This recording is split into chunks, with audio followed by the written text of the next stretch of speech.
नमस्ते। आज ना हम एक ऐसे सवाल की गहराई में उतरेंगे जो सदियों से हम इंसानों को परेशान करता आया है। और हम एक ऐसे जवाब को खोजेंगे जो हमारी जिंदगी को पूरी तरह से बदल सकता है। ये आत्मा का वो सदियों पुराना ज्ञान है जो आज भी उतना ही रेलेवेंट है। चलिए मिलकर इस गहरे रहस्य को समझते हैं। ये एक बहुत सीधा और कह सकते हैं पावरफुल सवाल है ना? जरा ईमानदारी से सोचिए। और सच कहूं तो ज्यादातर लोग इस सवाल से ना कतराते हैं। वो कहते हैं अरे नहीं मुझे कहाँ डर लगता है और फौरन टॉपिक बदल देते हैं। पर असल में ये डर ये हमारी जिंदगी के हर छोटे बड़े फैसले पर हावी रहता है। यही डर हमें नई चीजें आजमाने से, गहरे रिश्ते बनाने से या अपनी पूरी काबिलियत तक पहुंचने से रोकता है। मन में हमेशा एक आवाज आती है, अगर मैं फेल हो गया तो, या अगर मैंने किसी अपने को खो दिया तो। ये डर एक परछाई की तरह साथ चलता है।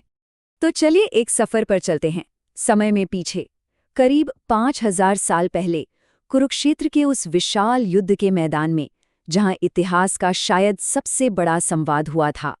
सोचिए जरा, महान योद्धा अर्जुन युद्ध के लिए पूरी तरह तैयार, लेकिन जैसे ही वो अपने सामने अपने ही रिश्तेदारों, अपने गुरुओं और दोस्तों को देखते हैं, उनका दिल बैठ जाता है। वो एक ऐसे इमोशनल क्राइसिस से गुजर रहे थे जिसे हम सब अपनी जिंदगी में कभी ना कभी महसूस करते हैं, किसी बड़ी हानि और डर का संकट। अर्जुन की इस पीड़ा और उलझन को महसूस कीजिए। उनकी जो कश्मकश थी वो बहुत ही रियल थी, बहुत ही ह्यूमन। वो पूरी तरह से टूट चुके थे और उन्हें कोई भी रास्ता दिखाई नहीं दे रहा था। और ठीक उसी पल उनके सारथी भगवान कृष्ण एक ऐसी बात कहते हैं जो सब कुछ बदल देती है। वो मृत्यु पर एक बिल्कुल अलग पर्सपेक्टिव देते हैं। वो कहते हैं कि अर्जुन, तुम गलत चीज के लिए दुख मना रहे हो। तो कृष्ण सबसे पहले जिस कॉन्सेप्ट को सामने रखते हैं वो है आत्मा, वो शक्ति, वो कॉन्शियसनेस जो हम सबके अंदर है। ये ना कभी पैदा हुई और ना ही कभी मरेगी। ये हमेशा से थी और हमेशा रहेगी। और इसे समझाने के लिए वो एक बहुत ही सरल लेकिन गहरी मिसाल देते हैं। कहते हैं जैसे हम पुराने या फटे हुए कपड़े उतार कर नए पहन लेते हैं, ठीक वैसे ही आत्मा एक शरीर को छोड़कर दूसरे शरीर में चली जाती है। ये इतना ही नेचुरल है। अब देखिए, यहाँ पर टेम्पररी और परमानेंट का फर्क बिल्कुल साफ हो जाता है। एक तरफ है हमारा ये शरीर जो बदलता है, बूढ़ा होता है, खत्म हो जाता है। और दूसरी तरफ है हमारी आत्मा, वो एसेंस जो कभी नहीं बदलता। शरीर एक गाड़ी की तरह है और आत्मा वो ड्राइवर जो हमेशा रहता है। अब ये तो हुई हजारों साल पुरानी बात। सवाल ये है कि क्या आज की मॉडर्न साइंस भी इस तरफ कोई इशारा करती है? चलिए देखते हैं।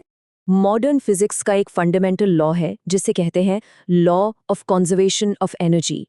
ये कहता है कि इस यूनिवर्स में मौजूद एनर्जी को न तो बनाया जा सकता है और न ही मिटाया जा सकता है। वो बस अपना फॉर्म बदलती है, एक रूप से दूसरे रूप में। तो सोचने वाली बात है ना?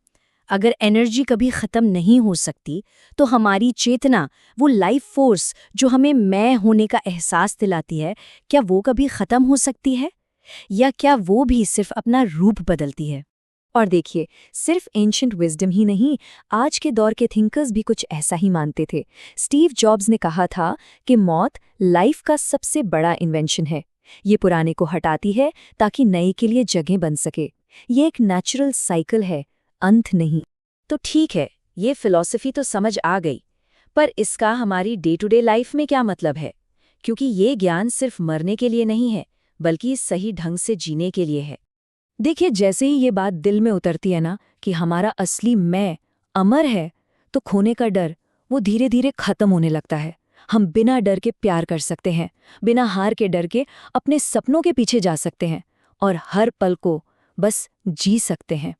एक मशहूर researcher doctor Elizabeth Kübler Ross, जिन्होंने अपनी पूरी जिंदगी उन लोगों के साथ काम किया जो मौत के करीब थे, उन्होंने भी यही कहा। उन्होंने देखा कि लोगों का सबसे बड़ा अफसोस ये नहीं था कि वो मर रहे हैं, बल्कि ये था कि उन्होंने कभी खुलकर जिंदगी जी ही नहीं। और ये हमें उस सबसे बड़ी पावर की तरफ ले जाता है जो हम सबके पास है, हमारी अपनी इनर फ्रीडम, हमारी आंतरिक स्वतंत्रता। विक्टर फ्रैंकल की कहानी इसका एक जीता जागता सबूत है। नाजी कॉन्सेंट्रेशन कैंप्स में, जहां उनसे उनका सब कुछ छीन लिया गया था, उन्होंने पाया कि एक चीज है जिसे कोई उनसे नहीं छीन सकता। और ये बात, ये कोट, ये अमर आत्मा की प्रैक्टिकल पावर को दिखाता है। मतलब हमारी चेतना, हमारा एटीट्यूड चुनने की आज़ादी, इसे कोई नहीं छीन सकता। बाहर के हालात चाहे जैसे भी हों, हम अंदर से कैसा महसूस करते हैं, ये हमेशा हमारी अपनी चॉइस होती है। तो इस पूरी बातचीत का सार क्या है? यही कि हमारा शरीर टेम्पररी हो सकता है, लेकिन हमारे अंदर की चेतना, हमारी आत्मा, वो इटर्नल है। ये सिर्फ कोई स्पिरिचुअल बिलीफ नहीं है, इसके एकोज हमें साइंस में भी मिलते हैं। और जिस पल ये समझ दिल में उतर जाती है, उसी पल मौत का डर खत्म हो जाता है और असली जिंदगी शुरू होती है। तो अब ये सब सुनने के बाद एक सवाल खुद से पूछिए, ये नज़रिया आज से, अभी से जीने के तरीके को कैसे बदल सकता है? इस पर सोचिएगा ज़रूर।